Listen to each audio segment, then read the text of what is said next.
Hello, everybody. Welcome to my talk, and I want to welcome you virtually to the city of Zurich with this wonderful painting of the city of Zurich, which was, by the way, designed fully autonomously by an artificial intelligence, a relatively small network called Stable Diffusion that simply understands how to draw a picture of the city of Zurich, which is, if you have been to Zurich or if you've seen any pictures, pretty realistic. And I'm quite amazed by this. And now in this talk, I'm not going to talk about the details on the data science side, but I'm talking about the infrastructure that enabled the scaling on the artificial intelligence side and how to continue the scaling. So this is going to be a keynote style talk, which means I'm going to cover a whole lot of things that we've been doing in my lab with a large number of people, a large number of collaborators also outside my lab, and to drive this field forward and to continue the scaling into even more interesting areas like general artificial intelligence, not just drawing pictures from statistical distributions, but actually imitating humans and then eventually also building structures that may be more powerful than humans. Okay, this is going to be a keynote style talk. You can see with the many collaborators, there's a lot of content to be covered. I will be pointing at each of the slides at the bottom. There will be a little reference to a paper, which you can most likely also find a video of in our YouTube channel by the first author of the paper. So I highly encourage you to look at all the details, to understand the details of what's going on in the things that you care about. But in order to understand computing and the development of computing at large, we need to look at the physics of computing. So what is really happening at the low level side? And to look at this, we could actually first start again at a relatively high level. What has happened in the last 40 years of computing? And you can see that along these different axes of numbers of transistors, the parallel performance, sequential performance, the frequency, typical power consumption, and the number of cores, not much was happening. I mean, there was a lot happening, but it was relatively regular on this exponential scale. So there was a lot of exponential movement going on in the number of transistors. We all know Moore's law, the parallel and sequential performance, and even the frequency was going up until about 2006. And in 2006-07, a very significant change was happening. The end of Dennard scaling was really stopping that frequency scaling. And from then on, sequential performance and frequency went down. The number of cores went up because Moore's law was still going strong with the numbers of transistors increasing in an economically viable way. But we may soon be facing the end of Moore's law as well. But now let me go a little bit more into detail of how this scaling happened. Well, this scaling really happened by shrinking the transistor feature size from relatively large in the far past to smaller and smaller and smaller. And in this 45 nanometer process, I want to highlight that it was my entrance as a young student into the semiconductor simulation arena, where Mark Horowitz actually gave us very detailed power consumption numbers, where we already see that the amount of energy required to load two operands for a single operation is about an order of magnitude higher than performing these two operands, even if the two operands come from a relatively small, relatively close memory like an L1 or even a register set. Furthermore, if that memory goes larger, you gain another order of magnitude. And if you go to DRAM, a very large memory, you gain your third order of magnitude. So it's quite significant how far you go to load the data. And this is a recurring theme in this talk. So distance is quite important for energy consumption, but also for performance. But then, since I was a student a long time ago now, the scaling continued and we went to smaller and smaller processes. So Samsung was just announcing the advanced 3 nanometer process, as well as TSMC announced various tweaks to its 3 nanometer process. But even 2 nanometer and 1 nanometer, there are various companies that are at least having it on their roadmap, so we're going smaller and smaller and smaller. So the question is, where does this end? How are we limited? Well, we could argue we may be limited by the Landauer limit, which is the fundamental physical limit for creating or removing 1 bit of entropy. But we're still 1 million x away from the Landauer limit approximately today, so there's no big problem. However, we are limited by electrical data movement, where really as we shrink the processes, the electrical data loss is essentially inversely proportional to the cross-section area of our cables. The resistancy and the length are essentially constants, same material, same size of the chip. So meaning that as we shrink the feature size of these processes, the cables that attach to these transistors will be smaller and smaller, which means they will have a higher electrical loss. So that is an inverse scaling that is not very healthy. So now to summarize, what happened in the last 40 years? What were the 3 key aspects to silicon scaling? First of all, shrinking feature size. But as we mentioned, shrinking feature size may be ending with the end of Moore's law. So it's unfortunately not an option to go forward. Tighter integration of units. So this was automatically happening on chip, but now the question is, can we make this happen at the package, node, and system level? Can we drive this tighter integration forward? And I will give you some ideas of how to do this in the next couple of minutes before moving on to the last one, smaller distances. So how can we actually go further to higher integrated systems? Just to give you some ideas, well, of course, three-dimensional integration. So now we take the chips and put the third dimension, another chip on top of it, through silicon vias, which essentially bring DRAM memory closer to the compute chips. This brings a very interesting trade-off between NUMA and UMA systems and a super interesting design space. Then we can look at chiplets. Chiplets now enable to pack more and more things into the same package. So heterogeneous chiplets especially give us a lot of flexibility and cost saving per package. And now the topologies, how to connect these chiplets, are getting super, super interesting. So SlimNock is one idea from our lab from a couple of years ago that may play a role in that area. Boards. Now we are packing more and more things into the same board, into the same enclosure. One notable example is the NVIDIA DGX station, where we pack 4 full A100s on the same board. So that is quite amazing. And the cost savings really comes from cheap chip-to-chip links with PCB or flyover cables. Then the nodes, we're packing more and more compute into the same node. So the integration is going forward in that area. And we can see this in the form of Dragonfly groups or the DGX2 node, which is 16 A100s, which is so tightly connected that Jensen Huang calls it the world's largest GPU. Furthermore, then at the cluster level, if you put these nodes together into a larger computer, we can now exploit the difference between local electrical cables and global optical cables. Many network topologies do this very efficiently. So Fatry's Dragonfly and Slimfly more on the optical side, but Slimfly is an optimal topology in the sense of number of ports per and switches and routers, of course, by implication. Switches and cables per network size with a limited diameter. And of course, we can take advantage of workload specialization there. On the left side, we have relatively cheap links, but very limited connectivity. So let's not worry about this in this talk, because on the right side, we have a very interesting trade-off between short electrical cables that are quite cheap and long fiber cables that are quite expensive, but of course enable the reach. So in this talk, I want to focus on AI specialized networks that are combining board, node, and cluster design in interesting ways in order to make the overall design cheaper. But what does it now mean? What is AI about? How do deep learning workloads? Why is this relevant even? What does this all mean? Well, certainly every company, for example, Facebook, Tesla, Google, Microsoft, is announcing somehow their AI supercomputer. Every major company that is a player in that area, I wanted to say. So AI supercomputers, or the term supercomputer, is now a term that goes way beyond the traditional scientific computing driven by big governments, because it's now driven by big industry, building these highly specialized computers. It's going so far that it's even popularized in comics, where Kevin Scott, Microsoft's CTO, appears in front of a comic of a supercomputer with about 10,000 GPUs. So it's getting that popular. Supercomputing was never that popular in the past, at least never that interesting to a global general audience, I would claim. But what is behind this? What do we actually do with these computers? Well, what we do is we learn from the large corpus of language on the internet that we have at our disposal today.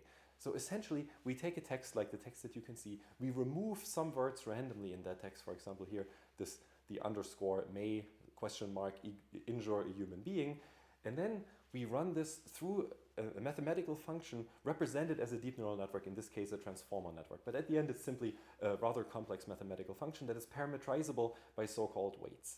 Then this mathematical function will give us a probability distribution over the possible output tokens or words in this case, and gives us some kind of its best good guess. At the beginning, it's going to be a random guess, but of course, we know which word we removed. In this case, we removed not, and not sometimes.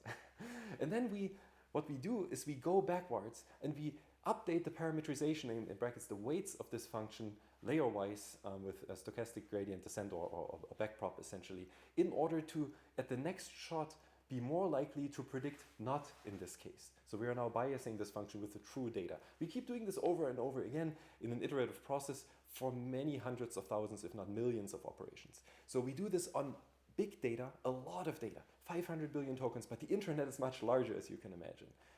Petabytes, if not exabytes of data. We have A relatively large network, 96 complex layers in the case of GPT-3, that is just 700 megabytes in parameters in FP30, 700 gigabytes, so nearly 1 terabyte is required to simply store the parameters of this network. So it's extremely large. Furthermore, we are running on relatively large dictionaries, so on 30 to 50K tokens for GPT-3. Of course, that's just the number of words in our language. That's not going to scale up. But the data is going larger, the models are going larger. That requires supercomputing. Even academia is picking up relatively quickly. Jensen Huang announced the world's fastest AI supercomputer is going to appear in Switzerland at CSCS, at my university, ETH Zurich, essentially, with 20 exaflops of AI. Okay, so, but how does it now look like? How does the communication in these systems look like? So we are differentiating between 3 different forms of parallelization. So first, I want to talk about data parallelism. So what we do is we take the large language corpus and cut it into so-called mini batches. In this case, I'm just showing 4 mini batches, so random subsamples of the data that we are just cutting into these different chunks, essentially. So what we now do, each of these chunks we cut in multiple pieces here, in this case 3 pieces, a yellow piece, a blue piece, and a green piece. And we train 3 different copies of the full network, in this case blue, yellow, and green, separately for each of these chunks of the mini batch. And then we update and move to the next mini batch. Of course, we have to communicate between those networks to make the weights consistent, but otherwise it's fully separate. Of course, now each of those networks has the full size because these are 3 different copies of the network, which is quite inefficient or not even possible if you don't have an accelerator that can cover the full 700 gigabyte of required storage. Now, what you can do to address this, if your accelerator is too small, which is essentially true for all the GPUs I know today, you can parallelize across the layers. So you can have the green layer processed by the green GPU, a red layer, the blue layer processed by the blue GPU, and the yellow layer processed by the yellow GPU. So we now cut it in the pipeline dimension where we go through from left to right and then from right to left in the forward and backward passes respectively. So now we copy the mini batch through the GPU. Now, if there's a third way of parallelizing, if even a single layer like this green, blue, or yellow one does not fit an accelerator, or you want to accelerate the processing, lower the latency of the network processing, we could cut each of these layers again in the third dimension now. So we could now parallelize each operator separately that we call operator parallelism, which is shown here in this little animation. This is extremely communication intensive. So now in reality what we would do is you would combine all of these 3 layers, data parallelism, operator parallelism, as well as pipeline parallelism in a 3-dimensional hybrid parallelism. But now I talked about locality. I have not talked about much of the communication pattern. So this is how we parallelize, but now let's look at each of these 3 forms, how they communicate, how the GPUs communicate among each other in these 3 different forms of parallelism. So first, data parallelism. As I mentioned, we are basically copying this here drawn in the 3rd depth dimension between 3 different accelerators, blue, yellow, and green. In the general case, D different accelerators.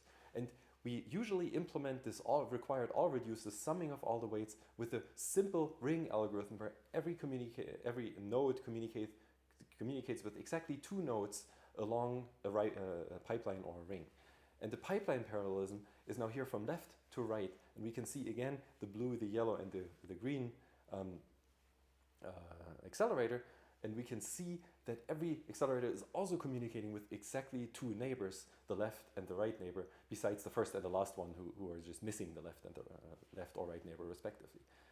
Then in operator parallelism, it's again here drawn from top to bottom, again here in this case 3 different accelerators, but the communication is an all reduce, very similar to data parallelism that we can implement with a ring algorithm, which we have again a neighbor communication, a very simple one. So we can overlap the first 2, we can not overlap the last one. But what does this now matter? What does this now mean? If I put this together into the 3D parallelism, data pipeline and operator parallelism, we are seeing essentially a logical 3-dimensional torus as a communication pattern. So keep this in mind because we're going to take advantage of this fact that there are neighborhood communications in 3 different dimensions in the very near future. But now, let me first talk a little bit about how much bandwidth do we actually need in AI supercomputing. Well, it is the new oil. You need extremely high memory bandwidth. And first of all, memory and network bandwidth are 2 different things, of course, but they are very related because it's always relates to the cut in the execution DAG. And these cuts in the execution DAG are extremely bad.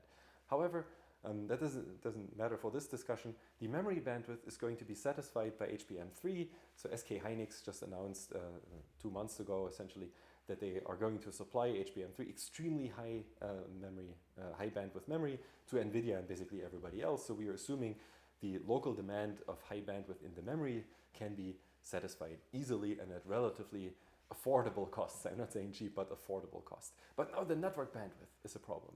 So it's more and more complex and requires a full system, connectivity at the full system. So now the question is, what do we have today in HPC networks? So we have a slingshot in 2021 that has 200G links per GPU, and we have InfiniBand essentially a year later with 400G NICs per each NIC. And now there's a question about the ratio between GPUs and NICs, but that's a different discussion. So the AI space, and this is the HPC space, the AI space is quite more communication intensive already in 21. The Google TPU v2 published in 21 existed of course earlier, had or has 1 terabit per second per accelerator. AWS Trainium 1.6 terabit per second. The DGX2 4.8 terabit per second, including those NVLink islands that are just local connectivity between 16 of those devices. The Tesla Dojo chip is the leader here in terabit per second on network bandwidth per chip, which is, they claim 128 terabit per second, which is twice as much as a modern network router, like the Tomahawk 4 or the NVIDIA Spectrum 4. So that is unbelievably high bandwidth, off-chip bandwidth with that system. So really, performance models actually indicate that we have even higher bandwidth demands. It's just the cost that is limiting us at this point. And as I mentioned, the execution DAX of artificial intelligence workloads like the transformer workload I talked about earlier has an extremely bad cut, which means we need very, very high communication volumes. So we see already a discrepancy between 640x of the HPC system, which is powering the first exascale supercomputer, the Titan system at Oak Ridge National Lab, and the anticipated Dojo system. So 640x more communication per accelerator. And we can see, well, that's now the question, how do we make sure that the AI system doesn't entangle itself in cables, and again, an automatically generated image tells us how not to do it. So we can do the math. A fat tree with 16,000 accelerators and 1.6T connectivity, not the highest one, would already cost us $650 million today. So you can see the math down in the paper that I'm linking. So essentially what this means, conventional HPC topologies may be unaffordable for AI bandwidth requirements. Now, let me go into a little bit detail. How can we take advantage of the three-dimensional communication pattern in AI workloads in practice and build a relatively cheap network topology? Well, Google has shown that a 2D torus is actually quite convenient and could support these kinds of networks. But a 2D torus is quite inflexible. It has very little global bandwidth, and it has it's very hard to map to because it's very inflexible. It's just a fixed structure. So what we propose to do is to combine a torus network, I mean, essentially a two-dimensional torus, or it could also be a three-dimensional torus like in the latest generation of the Google system, but we want to combine those with global fat trees, and we call this topology the Hamming mesh. But let me go into detail of what this means. So we are starting from an accelerator package and north, east, south, and west links. So this is, as you can already guess, a two-dimensional implementation of the thing because the accelerator package could be a two-dimensional chip, for example. So and now we put a packet switch between those 4 dimensions. Now, if we implement this with 400G Ethernet, we don't get to 1.6T, of course, per link. So now we have to add 4 different planes of this accelerator, or of this network to the accelerator. Each of these planes is switched only among itself. So there are 4 by 4 routers on each of the chips. Now we take an accelerator and plug this on a 2 by 2 board, because at the end, the overall topology, the logical topology, is a 3-dimensional torus that can be mapped to a 2-dimensional implementation, as we show here. So then we build a 2 by 2 board to integrate it even further. Again, we have lots of local connectivity that you can see dashed here, and then the off-board links in global connectivity, very similar to the previous one. Now we take this design to the next level, and we build a column of another 2 by 2 structure. And not 2 by 2, sorry, 2-dimensional structure. It's now in a Y by X large cluster system. So we take these 2 by 2 boards and put them into a Y by X structure. And then we connect each plane differently from a 2D torus now we connect each plane fully through, let's say, a fat tree network. And we connect it along the x dimension first, and also fully along the y dimension first. If you're familiar with graph theory, that is a two-dimensional Hamming graph, essentially. But that is a Hamming graph of 2D meshes. This is why the topology is called Hamming mesh. Of course, it's not limited to 2x2 boards. You can also envision larger boards, like a 4x4 board in this example here. So at the end, we have 4 directions per plane, north, south, east, west. We have 4 planes per accelerator, and we have A times B many accelerators per board. So it's not only limited to 2x2 and 4x4, but you can make this arbitrary. And you have extremely inexpensive here dashed PCB connections on each of those boards. So that is the key to the low cost. So many of those connections are extremely inexpensive, nearly free. So now, to visualize this a bit at an abstract level, the Hamming mesh topology is really an intermediate topology between a global fat tree and a local topology. In fact, you can reduce those along the spectrum. So the local topology is a 2D torus in this example, and the global topology is a fat tree. Left one has full bisection bandwidth, right one has very limited bisection bandwidth. The Hamming mesh, with its many configurations, can move between the left one and the right one, essentially based on your cost and flexibility and bandwidth requirement. So to go into the details, all of those topologies, all of those 3 different topologies have in fact full all-reduce bandwidth, because you can map an all-reduce on a ring. And all of these topologies allow to implement rings in an arbitrary way. The global fat tree topology is very over-provisioned. The local 2D torus topology is just made for this. And Hamming mesh is somewhere in between. But all of those support full reduced bandwidth. Where they differ in bandwidth is global all-to-all bandwidth. Where the fat tree still provides full all-to-all bandwidth, the local torus topology provides nearly no all-to-all bandwidth. And the Hamming mesh, again, is somewhere in between, so you can adjust it based on your needs. The placement flexibility of jobs is, of course, extremely high on a global fat tree because it doesn't matter where you place jobs. They're all equally connected on average. The local topology 2D torus, well, you better place them on neighboring nodes or on subsets of neighboring nodes or on sub-torus networks. In the Hamming mesh topology, you can actually mix and match relatively freely depending on your board size. So the larger the board, the more limited it is, but the smaller the board, the more flexible it is. And of course, the cost is another trade-off where we now look at the cost per injection bandwidth, which is extremely expensive as a global fat tree. We've seen the $680 million, nobody wants to pay for it. And extremely cheap in the 2D torus case. And Hamming mesh can actually be very, very cheap as well. So it's slightly more expensive as the 2D torus topology, but it's always cheaper than the global topology. So now let's look a little bit more in detail at this particular cost. We look at a small cluster with 1,000 accelerators. You can find all the details in the paper that is linked down here. So we are comparing various forms of fat trees, Dragonfly, HyperX, an HX2 mesh, which is a 2x2 Hamming mesh, and an HX4 mesh, which is a 4x4 Hamming mesh.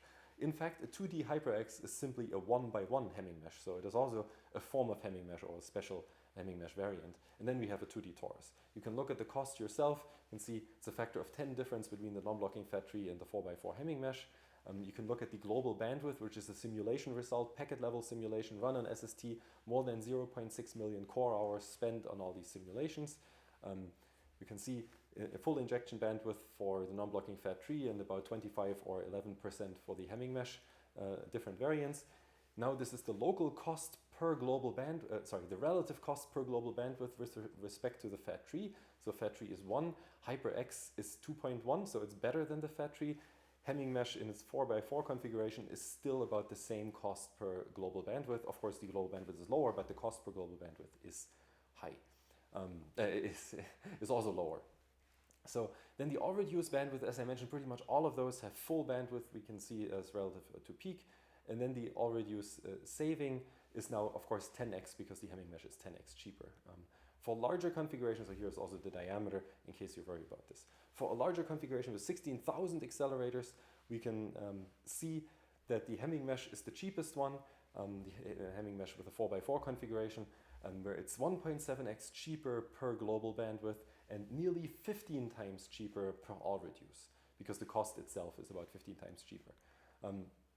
So There is no magic here. The trick is just that in this 4x4 configuration at 16,000 accelerators, we just have a single switch per row and per column. So this makes it an extremely cheap configuration of that particular topology. So this is quite nice. We also have a lot of simulation results for real workloads. You can see that the 4x4 configuration is always better in the relative cost savings relative to a fat tree than all the other it's always better relative to all the other configurations. The 2x2 configuration is slightly worse for GPT-3 and some others that require high global bandwidth or that just map perfectly. So, however, this has all to be taken with a grain of salt because this is the network cost, truly the network cost. For a real system, you have to consider the overall system cost, where the network is only a relatively small part, but of course in deep learning it's a relatively large part, so it's much larger fraction of the cost than in HPC systems today. Okay, so now I have talked about how to continue this scaling, Moore's law scaling, even though Moore's law may be stopping at the system side by tighter integration of units and more intelligent workload-specific designs with an example with AI workloads. So now, can we maintain the last one, where we move to smaller distances, which again was due to the shrinking pretty much automatically guaranteed by Moore's law, but can we do this in today's systems as well? Well, or can we continue this? Yes, I believe we can, if we program the spatial devices at all levels for locality, such that the actual data that travels through the chip after we map the computation on the chip, the distance that the data travels is minimized. Right? So this is really a programming question. So what does this mean if we are moving towards spatial programming? Well, what kind of programming do we do today? Well, today we do mostly temporal parallel programming, like MPI, OpenMP, CUDA. We specify the parallelism, but you don't really worry about locality. So we talk about things like work depth, the tasks, temporal scheduling, temporal locality, and we really reason in general procedural, like we do this, then that, and this, then that. In spatial parallel programming, it's completely different because we worry about where things are. We have to pipeline the communication through. You've already seen this in pipeline parallelism. We have to worry about data flow, data movement, spatio-temporal scheduling, so now add the spatial dimension to the scheduling, and spatial locality. So we require some spatial thinking, which is in addition to the this then that. We need this here and that there. So that's much more complicated. So we really mostly understand how to do the left side. Actually, I'm teaching this in the second semester here at ETH Zurich, so it is not too hard. So even first-year students can deal with this reasonably well. But on the right side, we have to zoom in a little bit and see how hard it really is and understand it a little bit better. So let's zoom into this. How do we write fast spatial programs today? Well, in my group, we've been working on this for quite a while, so for the last 5 years, led by Johannes. And we were really trying to understand how we can write spatial programs for FPGAs as a testing platform, because it's a fundamentally spatial device. And how do we write high-level synthesis code, so very high-level codes in C and C++, to map down to these spatial devices? So we published this paper just last year that explains for performance engineers and compiler writers how to transform these codes to achieve high-performance execution on hardware devices, on spatial hardware devices, essentially. So I could give now a 3-hour lecture on this, a 3-hour tutorial, but I don't have enough time in this keynote, unfortunately. But you can just go and watch this tutorial where actually my student Johannes goes into great detail of how to do this in practice. After you've watched this tutorial, you will realize, oh my God, we are in pragma hell. We are writing a procedural language, and then we have to annotate how to handle each of these lines or sets of lines in the procedural language spatially, which is a huge problem because languages have not been designed to do this. So it's somehow very inelegant, I would say. And now the question is, well, what does this mean? So do we have to stick to this inelegant programming? Well, I would say the left side is relatively simple, as I mentioned. And the right side is unfortunately extremely hard, at least for me. So there may be people who can really deal with this, but I find this very, very hard to go down to the details. So somehow what we want to do is we want to maintain the temporal thinking in algorithm design, but we must have, as I just mentioned, spatial optimizations in program optimization. So what we propose is to use a data-centric intermediate representation to combine the two. And we actually propose specifically to use data-centric Python for this, which is a framework we've been developing on top of a DCIR to do these things. So let me go a little bit into detail of how this works, and again, you can read this in the paper that is cited down here. So the idea is to enable a domain scientist or just a programmer at a very high level to write down algorithms in a spatial form with DSLs like Python, NumPy, TensorFlow, PyTorch, and whatnot. And then an applied scientist translates those into a dataflow representation that we call parametric dataflow graphs. Then the performance engineer works on this dataflow representation and transforms it into new forms before it is then automatically generated into CPU, GPU, and FPGA code. So the domain scientist deals with only a handful lines of code. If you look at PyTorch code, it's extremely elegant, very high level, only a handful. Then many of the optimizations, if you go into detail, they already have hundreds, if not thousands of lines of code. We want to reduce this effort to hundreds of lines of code that you can reuse across different codes, across different optimization codes. I mean, and at the end, you generate thousands, if not tens of thousands of code that you don't want to look at. Even I, as a performance engineer, I would put myself into this class up there. I would not want to look at this code, at least for too long, or at least at large amounts of this code. So how do we achieve this? Well, we make everything data-centric. So we basically take the x as an input and the y as an output for this very simple equation. We forget the equation, or we keep it for code generation, but that's it. So we just look at inputs and outputs that we call memlets. Usually you do this on arrays, so here A and B, and usually you have multiple elements in this array, here n. We just rewrite this a little bit into a different shape, where we have now an iteration space going from 0 to n, and from 0 to n, and we have the tasklet in the middle, and this is really just another way to draw iteration spaces, which we call the burger from top to bottom. Furthermore, you can have multiple of these iteration spaces in different states. Each of the states itself is a data flow representation. The movement between states you can see as control flow.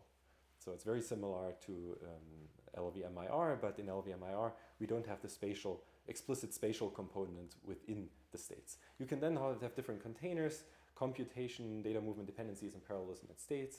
I can't go into great detail of how this all looks like, and you can look forward to a tutorial that we are giving on this later. So now what we do is we have essentially a performance engineer that works on this pure data flow representation.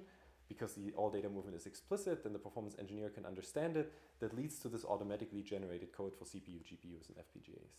So the performance engineer applies graph transformations that we will see in a minute how they go. And then we outline, we output codes that are for Vivado HLS or Intel's OpenCL that contain all the right pragmas and all the right communication library calls. So how this now works in practice? Well, at the end, we will work mostly on the Python side. So we have SDFGs that are used through a Python API, written in Python functions, interfaced through NumPy arrays. So pretty straightforward. So we really run 30 out of 30 Polybench applications, both on Xilinx and Intel FPGAs today. So how does this look in practice? We have the Python source code, the generated code, and the SDFG. The domain scientist works in the Python source code. The performance engineer, as you can see here, now transforms the SDFG in a different shape by applying a simple tiling transformation, then generates the new or updates the new source code, the new optimized code, without changing the original representation. Right? So now we can optimize the program without changing the original code. You can use this in Visual Studio yourself today. Furthermore, we can actually look at various arithmetic operations.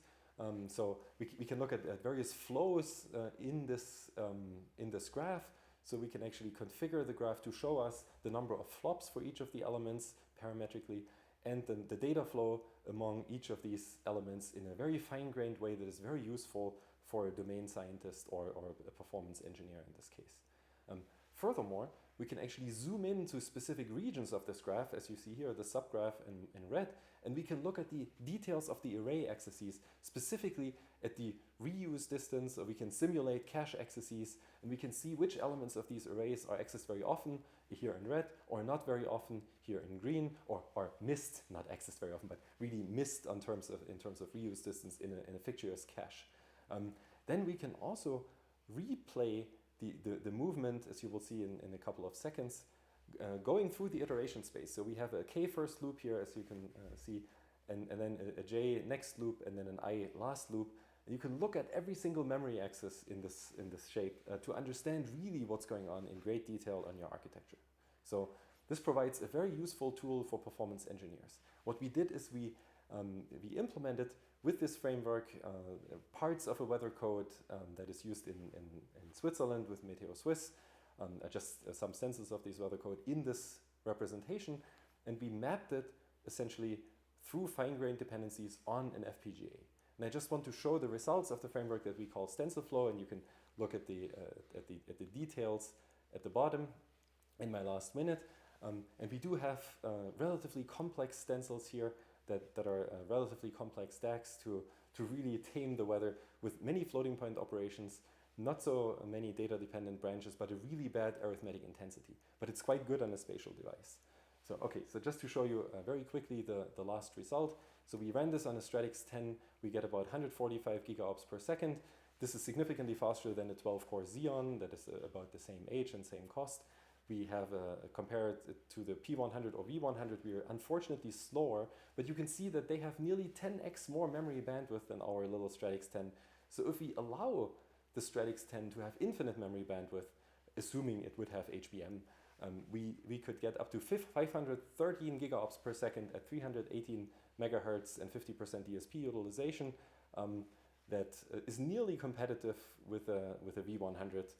So we are actually quite optimistic that we can move this forward. So really the Stratix 10 is held back by insufficient bandwidth, but we know this. But FPGAs and these spatial devices are extremely nice for deterministically exploiting bandwidth with pipeline parallelism. So to close this up, DACE is a very versatile platform. It supports many, many input languages that we can see on the left. It supports many, many output devices that we can see on the right. And you can easily add your favorite input language or your favorite output device to a C++ code generator. We have been using that framework to achieve the Gordon Bell Prize 2019 on the top 1 machine. So it scales, it runs real codes. And with that, I would like to wrap up my talk and basically say future hardware must be spatial with what we know today. Spatial reasoning is too hard, so we need to combine temporal algorithms and spatial optimizations. We need effective tool support for this. DACE offers some ideas for spatial design. This is exactly what we are doing right now.